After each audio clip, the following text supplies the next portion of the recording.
안녕하세요. 반갑습니다. 저는 대전광역시 스마트시티 담당관시에 근무하고 있는 최동규 사무관입니다. 오늘 여러분들 뵙게 돼서 반갑고요. 사실 오늘 이 컨퍼런스가 보안과 관련된 관련자분들이나 전문가분들이 참여를 하시는 건데, 갑자기 스마트시티에 대해서 좀 발표를 해달라고 그래서 저 나름대로도 좀 당황을 했습니다. 저는 어쨌거나 보안과 또 스마트시티도 관련 한 부분이 있고, 그래서 저희 시의 스마트시티 사례를 중심으로 해서 간단하게 발표를 드리겠습니다. 먼저 저희 시는 다른 지자체와 좀 차별성을 가질 수 있는 특징이라고 하면 크게 두 가지를 말씀드릴 수 있을 것 같습니다. 먼저 광역 최초로 스마트 도시 통합센터를 건립을 해서 지금 운영을 하고 있습니다. 저희 센터에는 4개의 개별센터가 운영이 되고 있고요. 홍보관도 같이 운영이 되고 있는데요. 스마트 방범 서비스를 총괄하고 있는 CCTV 통합관제센터가 입주를 해 있고요. 그리고 스마트 교통 관리를 담당하고 있는 교통관리센터, 그리고 우리 시의 IDC 역할을 하는 지역정보 통합센터, 그리고 여러분들이 관심을 갖고 있는 부분하고도 관련이 있을 것 같은데요. 또 사이버 위협에 대응을 하는 사이버 침해 대응센터, 이렇게 4개의 개별센터가 운영이 되고 있고요. 그리고 외부에서 최근에 또 많이 저희 센터를 방문을 하십니다. 그래서 방문객들을 위해서 홍보관도 같이 운영을 하고 있습니다. 뒤에서 자세히 좀 설명드리겠습니다. 또 한 가지의 특징은 최근 스마트시티의 연계 기술을 활용을 해서 시민 안전 분야의 5대 연계 서비스를 최초로 구축을 해서 지금 운영을 하고 있습니다. 이 서비스는 저희 센터를 중심으로 해서 저희 센터가 가지고 있는 CCTV 통합 인프라를 활용을 해서 112라든가 119, 또 순찰차, 또 재난 상황실, 그리고 민간의 서비스하고 연결을 한 사회적 약자, 이런 서비스들을 연결을 해서 위급 상황이 발생했을 때 저희 센터에 실시간 영상을 상황실로 송출을 해서 상황실에서 사건 사고를 해결하는 데 도움을 줄 수 있도록 하는 5대 연계 서비스를 같이 구축을 해서 운영을 하고 있습니다. 그럼 준비된 순서에 의해서 추진 경과에서부터 향후 계획 순으로 말씀을 드리겠습니다. 먼저 추진 경과입니다. 저희 시는 2002년에 지능형 첨단 교통 서비스, 여러분들이 잘 알고 계신 ITS죠. ITS 서비스를 광역자치단체 중에 처음으로 시행을 했습니다. 그리고 2011년부터 16년까지 도안 신도시의 스마트시티 구축 사업, 과거에는 UCT 구축 사업이었죠. 그래서 UTC 구축 사업을 추진을 했었고요. 또 2013년에는 스마트 도시 통합센터를 건립을 해서 준공을 했고, 2014년에는 앞서 말씀드린 4개의 개별센터가 입주를 해서 지금같이 운영이 되고 있습니다. 그리고 2015년부터 17년까지는 앞서 말씀드린 스마트시티 5대 연계 서비스를 구축을 해서 국토부의 R&D 성과를 실증을 했고요. 지금은 전국 지자체로 확산 사업을 진행을 하고 있습니다. 그럼 먼저 스마트시티 기반 구축 분야와 서비스 분야에 대해서 말씀드리겠습니다. 먼저 스마트도시 통합센터 건립인데요. 앞서 말씀드린 바와 같이 이 스마트도시 통합센터는 전국 특광역시 중에 저희 시만 최초로 구축을 했고, 지금도 유일하게 운영되고 있는 시설이라고 말씀을 드릴 수 있고요. 이 스마트도시 통합센터는 우리 스마트도시법에 보면 스마트시티 서비스를 운영할 수 있는 통합운영센터를 건립하여서 운영할 수 있도록 그렇게 되어 있습니다. 그래서 스마트도시법에 의해서 운영이 되는 센터라고 말씀드릴 수가 있습니다. 저희 센터는 2013년 10월에 준공을 했고요. 스마트시티와 관련된 서비스들을 총괄해서 운영할 수 있는 그런 센터의 역할을 담당을 하고 있고, 사실 이게 공공 건물이다가 보니까 어떤 독립성이라든가 안정성을 갖추기 위해서 우리 시에서 별도의 건물로 신축을 했습니다. 그래서 이 센터를 건립을 할 때에는 도안 신도시 사업을 하면서 일부 그쪽 사업비를 활용을 했고, 또 저희 시에서 자체 예산도 한 50억 원 이상 투입을 해서 건립을 했고요. 규모는 지하 1층, 지상 3층 전체 한 1000평이 조금 넘는 그런 규모로 되어 있습니다. 그리고 1층은 오피스 공간으로 활용이 되고 있고요. 2층은 상황실, 3층은 전체가 다 IDC 영역으로 활용을 하고 있습니다. 그럼 저희 센터에 들어와 있는 개별 센터들을 설명을 드리면 먼저 스마트 방범 서비스를 총괄하고 있는 CCTV 통합관제 센터입니다. 이 센터의 특징은 다른 지자체들은 대부분 기초자치단체에서 CCTV 통합관제 센터를 구축해서 운영을 하고 있죠. 그래서 시군구 단위로 운영을 하고 계신데 저희 시는 시에서 광역으로 통합을 해서 단일센터를 운영을 합니다. 그래서 각 구청에는 CCTV 통합관제 센터는 없고요. 저희 시에서만 통합해서 운영을 하고 있는 시설입니다. 이 시설은 방범용, 또 어린이 보호용, 불법 주정차용, 그리고 최근에는 그 재난 안전용 CCTV까지 통합을 해서 운영을 하고 있고 전체 5천여 대의 CCTV를 모니터링을 하고 있습니다. 그래서 근무는 시 공무원 또 경찰관 그리고 관제요원 합쳐서 한 88명이 4개조로 편성이 돼서 24시간 계속 교대 근무를 하면서 모니터링을 하고 있는 시설이고요. 특히 여기서 요즘 CCTV는 그 경찰이 가장 많이 활용을 하지요. 그래서 요즘에는 그 수사를 할 때 이 CCTV가 없으면 수사하기가 어려울 정도로 CCTV를 많이 활용을 하는데 저희 센터가 처음에 그 구축이 돼서 운영을 하다 보니까 경찰관들이 수사용 영상자를 요청하기 위해서 계속 저희 센터를 방문을 합니다. 그래서 저희 업무가 지장을 받을 정도로 그렇게 많은 경찰관들이 방문을 해서 저희들이 아예 그 온라인을 통해서 경찰관서하고 저희 센터를 좀 연결을 해서 무방문 서비스를 좀 서비스를 하자라고 해서 영상정보 제공 전용 시스템을 구축을 했습니다. 그래서 지금은 그 우리 센터하고 그 경찰청이나 일선 경찰관서하고 온라인으로 망이 연결이 되어 있기 때문에 최근에 경찰관들이 뭐 저희 센터를 방문하지 않고 일선 그 경찰관서에서 영상을 요청을 하면 저희들이 그 영상을 서버에다 올려가지고 앉은 자리에서 그냥 영상을 열람해 볼 수 있도록 그런 체계를 구축을 하고 있습니다. 다음은 스마트 교통 서비스를 담당하고 있는 교통관리센터입니다. 이 교통관리센터는 시 전역의 교통 서비스를 총괄을 하고 있고요. 시설물로는 교통 CCTV가 한 100여 대 운영이 되고 있고 또 교통 신호 제어기도 운영을 하고 있습니다. 그리고 교통 방송실도 4개를 운영을 해서 여러분들이 그 라디오 방송 듣다 보면 55분 교통 방송입니다 하고 나오는 거 있죠? 그런 생방송도 저희 센터에서 진행을 하고 있습니다. 이 시설도 24시간 계속 무중단으로 운영이 되는 시설이고요. 시 공무원과 경찰관이 합동으로 계속 근무를 하고 있습니다.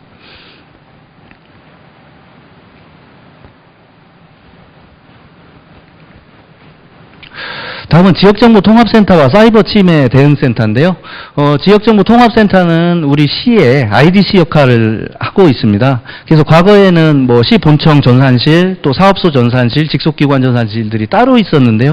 이거를 그 전체를 다 통합을 해가지고 그 직속기관이라든가 사업소에 있는 그런 그 전산실들을 다 통합을 해서 통합 운영을 하고 있습니다. 그리고 특이한 것은 저희는 그 시 본청과 산하기관뿐만이 아니라 구청에 있는 그 전산실도 통합하는 작업을 진행을 하고 있고요. 지금은 그 우리 5개 구청 중에 대덕구의 전산실이 같이 들어와서 저희 센터에서 통합 운영을 하고 있습니다. 전체 장비는 서버 장비 등을 포함을 해서 한 900여 대가 운영이 되고 있고요. 이 시설을 그 뭐 전기가 나갔다든지 통신이 마비되더라도 그 24시간 운영 체제를 갖추기 위해서 뭐 대형 발전기라든가 또 전기 시설도 변전소에서 이중화해서 서로 다른 변전 시설에서 전기를 인입을 받고 있고요. 또 통신도 마찬가지로 그 서로 다른 전화국 쪽에서 통신 시설을 그 선로를 인입을 받아서 장애가 발생을 하더라도 문제없이 24시간 계속 가동될 수 있는 그런 인프라를 갖추고 있습니다. 이 시설도 24시간 계속 무중단으로 운영을 하고 있고요. 특히 사이버 침해 대응센터는 작년 같은 경우에 한 4,600여 건 그 사이버 위협에 대응을 했었습니다. 다음은 그 스마트시티 홍보관인데요. 그 외부에서 저희 센터를 많이 방문을 하십니다. 그래서 앞서 설명드린 또 5대 연계 서비스가 저희 시가 처음 구축을 하다 보니까 스마트시티에 관심이 있고 추진을 하는 지자체들이 저희 센터를 많이 방문을 하시기 때문에 그 스마트시티 홍보관도 별도로 운영을 하고 있습니다. 그래서 최근에는 또 그 유치원생들이라든지 또 초등학교 그 학생들도 많이 방문을 해요. 그래서 저희들이 준법교육 같은 것도 같이 하고 체험교육 같은 것도 진행을 하고 있습니다.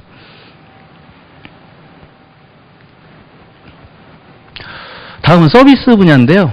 저희 시는 스마트시티의 특징이라고 하면 대부분의 서비스들을 시 전역을 관제 대상으로 하는, 그러니까 신도시나 일부 지역만이 아니고 골고루 시민들한테 균등한 서비스를 내보내기 위한 전략을 가지고 있습니다.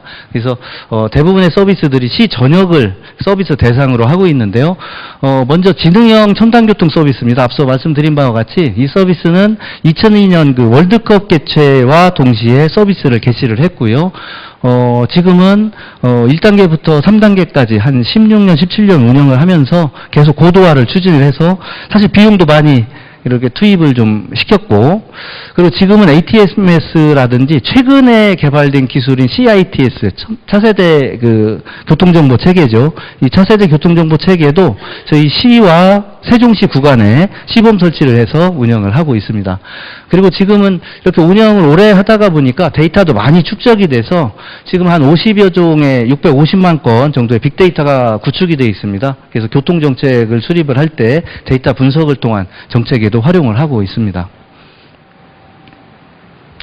다음은 시민 공용자전거 타슈 서비스인데요.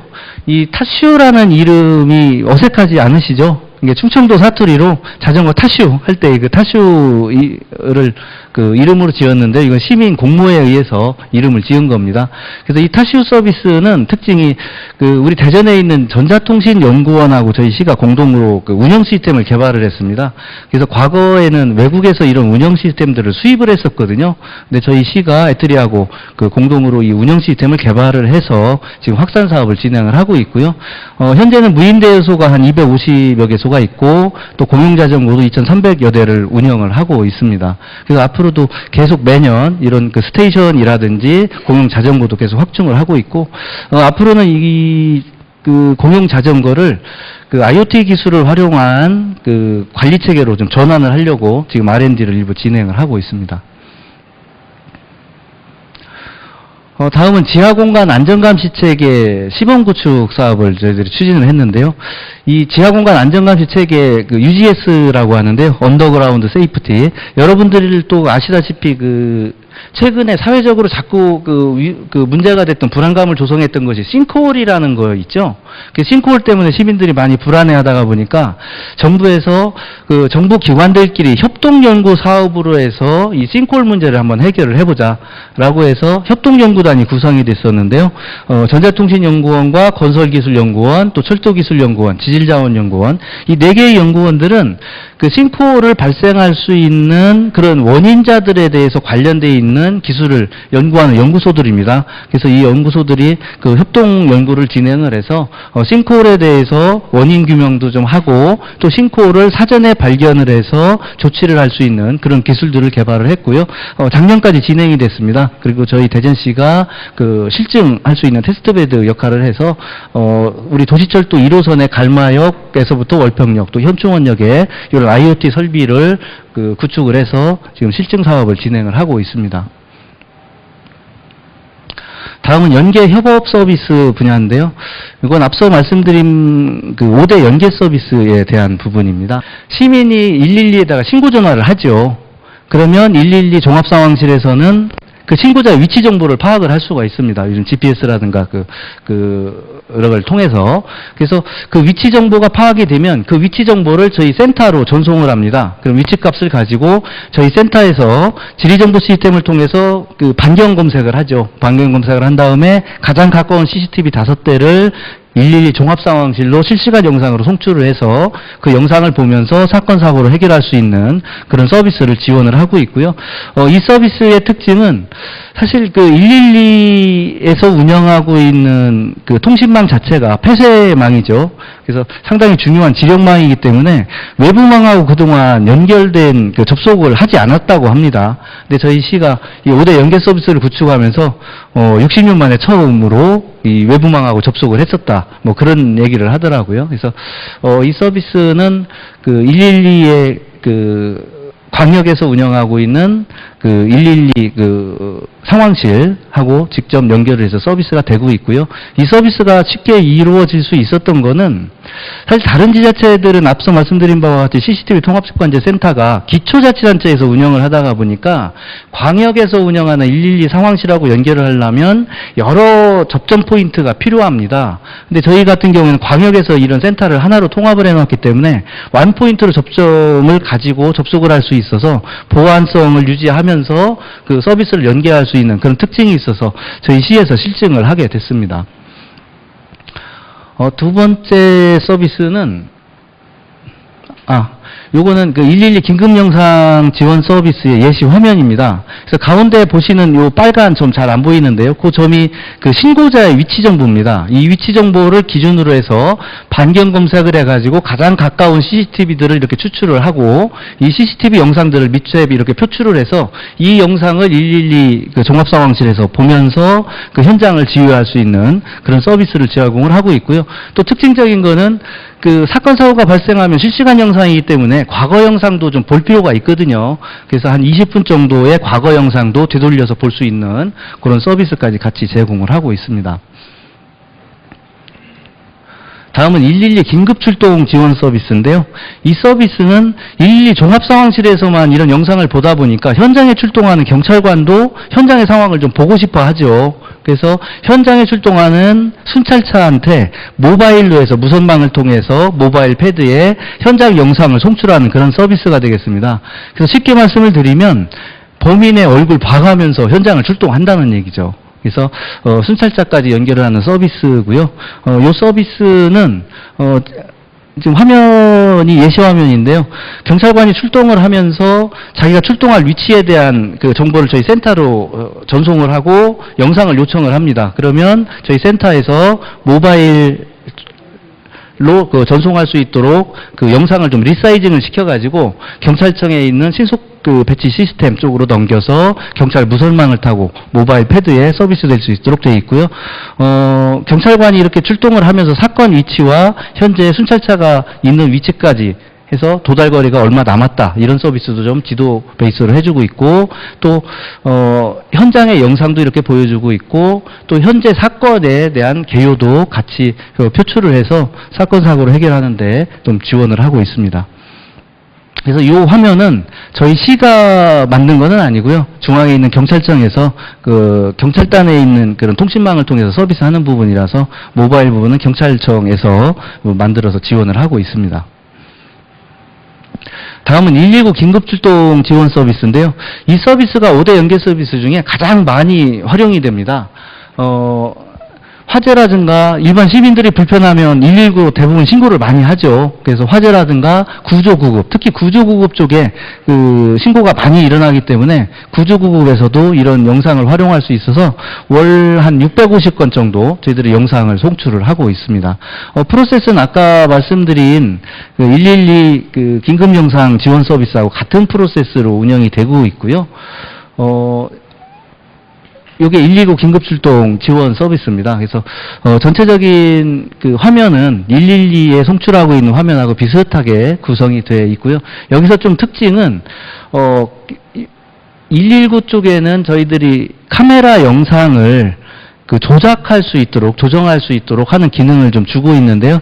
요거는 저희 시의 그 소방본부가 저희 시 산하 기관이기 때문에 같은 기관 내라서 그런 기능을 좀 주고 있고, 112 같은 경우에는 기관이 서로 다르다 보니까 개인정보보호법상 요 조작할 수가 없어서 그 기능은 못 주고 있습니다.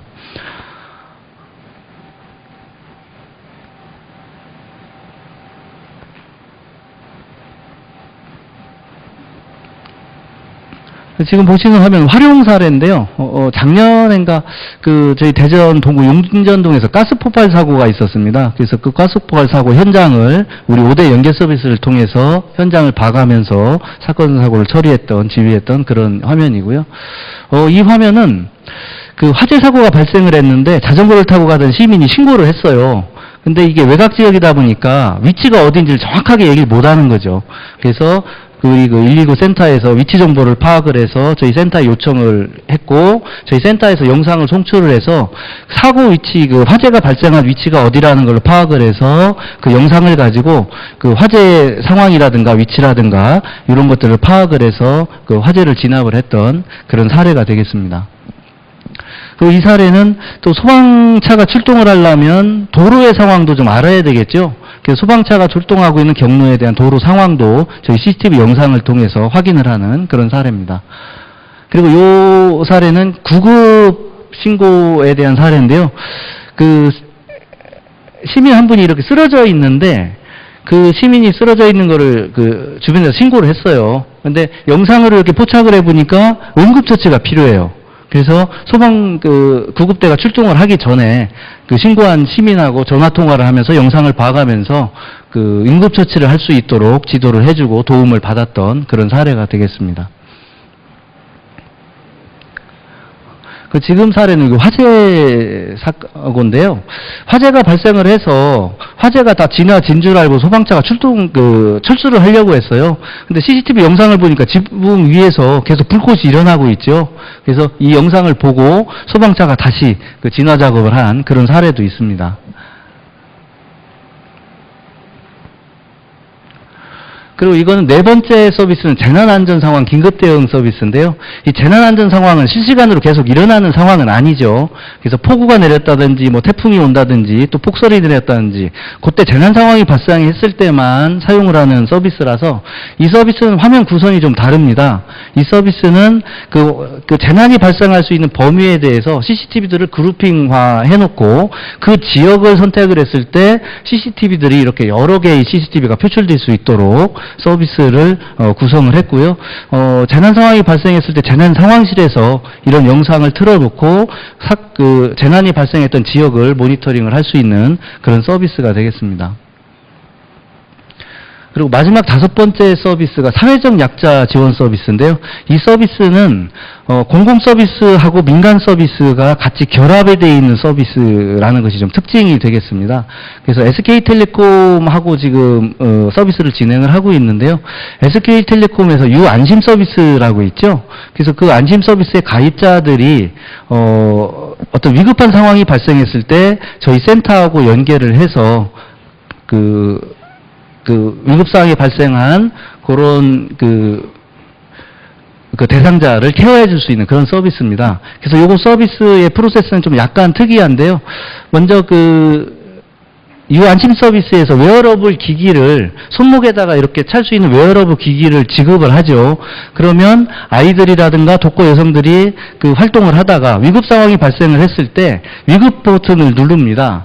그러면 그 긴급 호출 버튼이 SK텔레콤의 통신사를 통해서 제일 먼저 보호자한테 연락이 가게 되어 있습니다. 그래서 보호자가 현장의 상황을 소리로 듣든지 아니면 통화를 하든지 해서 사실 요 단계를 거친 거는 요게 바로 112나 119로 가게 되면 아이들이 장난을 많이 치거든요. 그러다가 보면 일을 못하니까 중간에 필터링도 할 겸 해서 이런 프로세스를 좀 구성을 했고요. 그래서 보호자가 봤을 때 진짜 보호 조치가 필요하다라고 판단을 하면 긴급 신고 버튼을 스마트폰에서 누릅니다.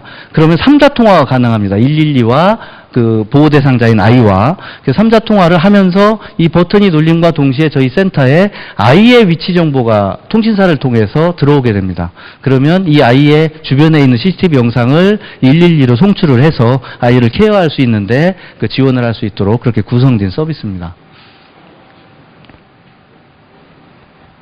다음은 이런 스마트시티 서비스가 어떤 식으로 구성이 되어 있는지 통신망 구성 체계인데요. 먼저 저희 스마트시티 전체 망에서는 자가통신망 부분이 있고 또 일반 폐쇄망 부분이 있습니다. 그래서 지금 보여드리는 화면은 도안 신도시 쪽에 있는 자가통신망에 구성되어 있는 화면이고요.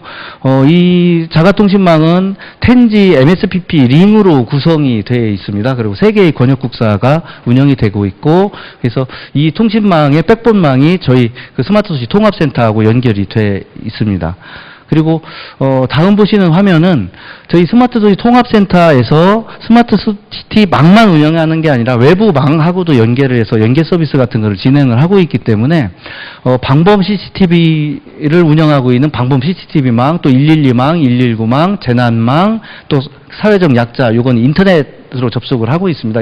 인터넷망, 또 행정망단, 또 교통망, 이런 외부에 있는 망들하고 접속을 하기 위해서 중간에 망연계 장비들을 도입을 해서 이 망연계를 통해서 저희 스마트 시티 망하고 접속을 해서 운영을 하고 있습니다.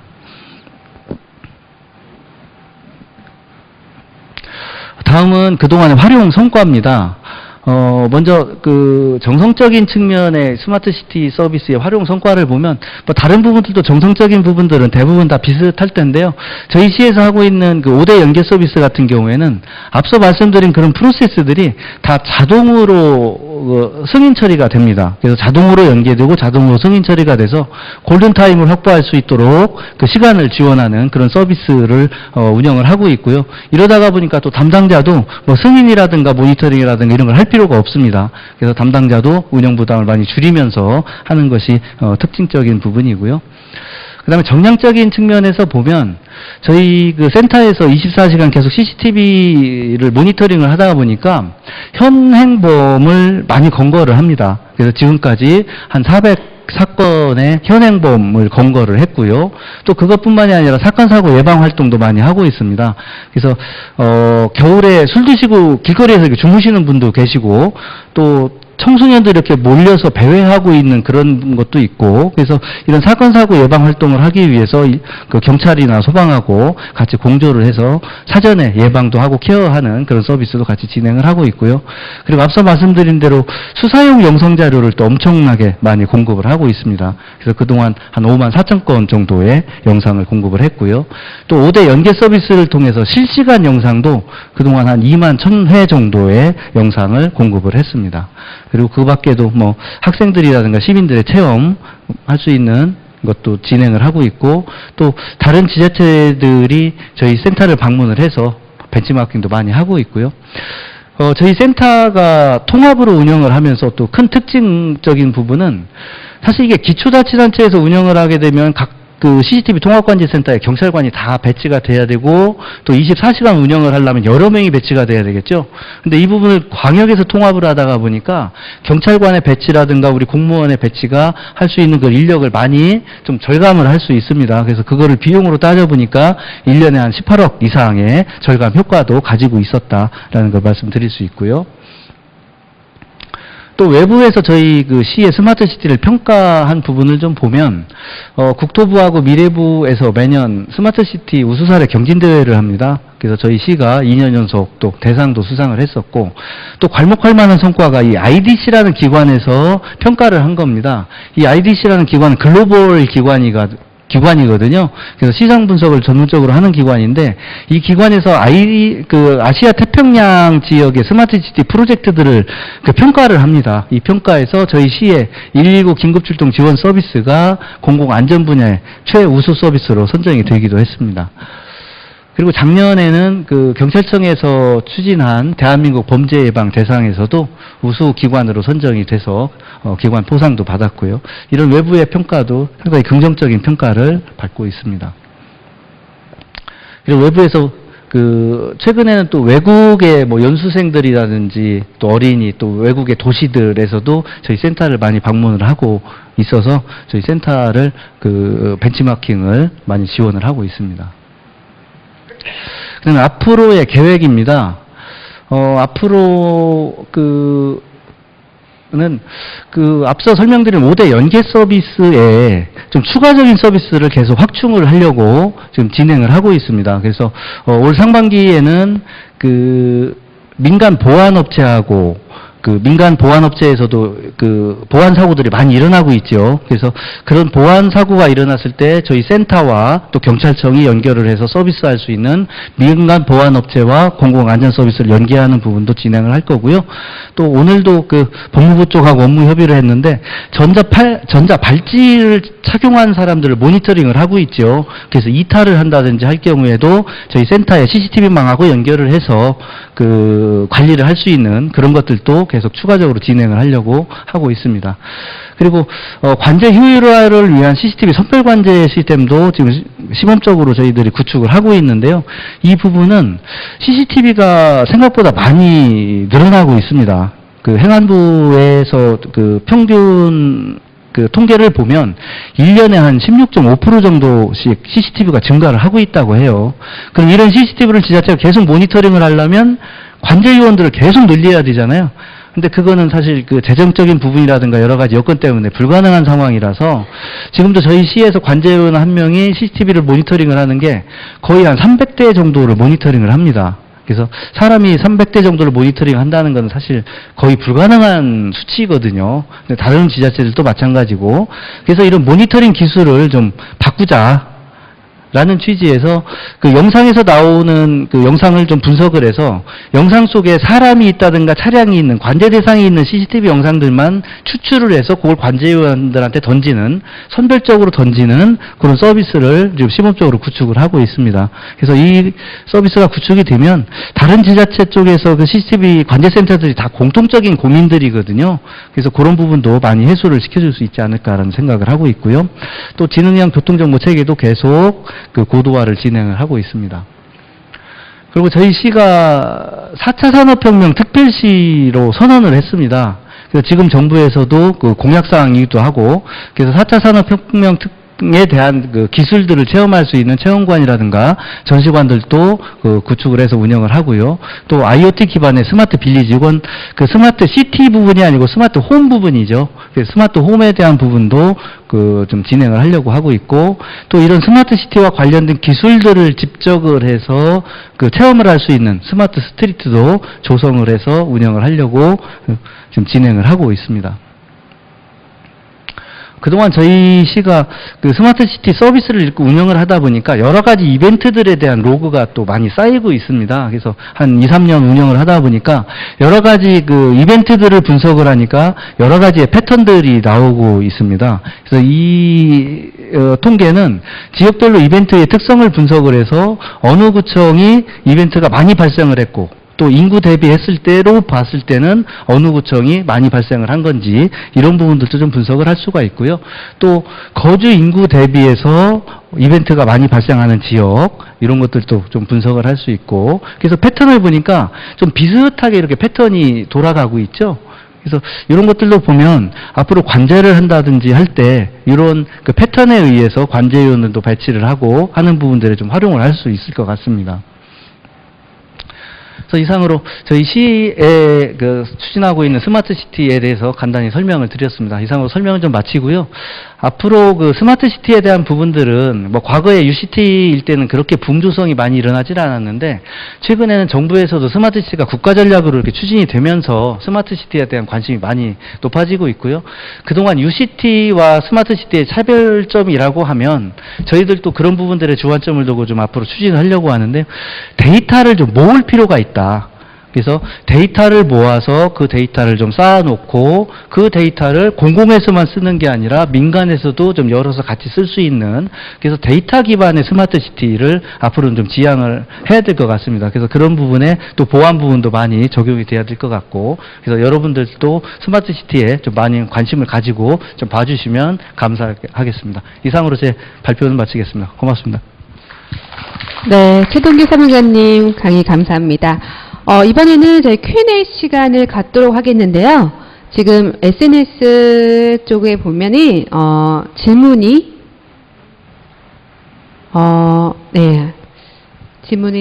따로 없는 것 같아서 지금 현장에서 저희가 좀 질문을 받아볼게요. 혹시 질문이 있으신 분들은 손을 들어주시고요. 제가 베스트 퀘스천 한 분을 선정해서 제가 들고 있는, 로지텍 블루투스 키보드와 마우스 요 세트를 한 분께 드리도록 하겠습니다. 질문 있으신 분은 손을 들어주시기 바랍니다. 네. 대부분 서비스들이 CCTV를 이용한 서비스들이 대부분인데 그렇게 되면 대상이 사람이 될 수도 있고 아니면 개인이 살고 있는 기기가 될 수가 있는데 그렇게 했을 때는 개인정보 보호에 대한 이슈가 발생이 될 것 같아요. 거기에 대한 네, 항상 그 CCTV 같은 경우에는 특히 개인정보를 유출할 수 있는 그런 환경이 조성이 될 수 있기 때문에 개인정보보호법에서도 이 CCTV에 대한 그 어떤 그 보안 대책 이런 것들을 상당히 강조를 하고 있고요.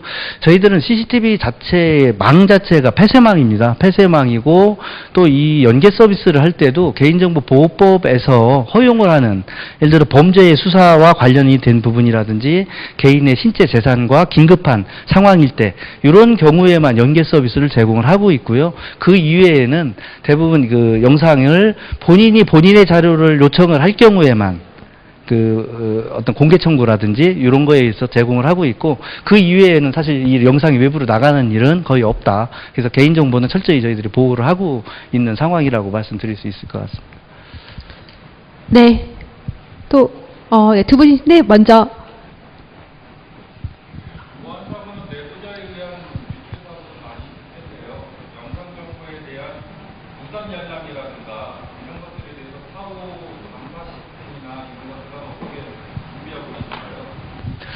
사실 그 내부의 적이 제일 무섭죠. 제일 무서운 부분인데 저희 또 그 관제 요원들이 계속 그 영상을 모니터링을 하고 있기 때문에 그런 부분에 대해서 좀 주의를 하고 있습니다. 그래서 관제 요원들이 뭐 자기 집 주변에 있는 사람들을 만약에 모니터링을 하게 되면 사실 그런 것들이 좀 노출이 될 수 있어서 그 조 편성하는 것도 주기적으로 좀 바꾸고 있고요. 또 관제 요원들이 그 관제실 안으로 들어갈 때는 스마트폰이라든가 이런 외부 기기들을 갖고 들어가지 못하도록 그런 업무 규정을 만들어서 운영을 하고 있습니다.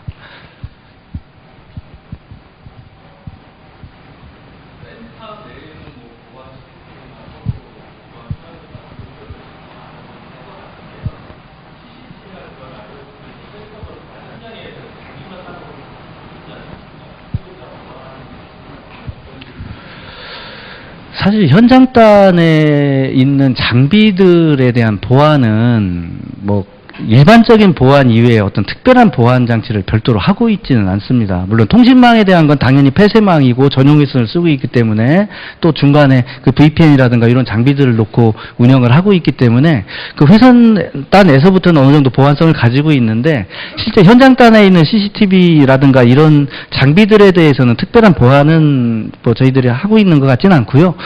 다만 망을 통해서 CCTV를 제어한다든가 이런 부분들에 대해서는 저희들이 망 자체가 폐쇄망이고 하기 때문에 또 그런 부분들이 사이버 보안 센터에서 다 필터링을 하고 있기 때문에 뭐 그런 부분들에 대한 보안 정도를 관리를 하고 있습니다. 네, 저기 뒤쪽에 계시는 분이요.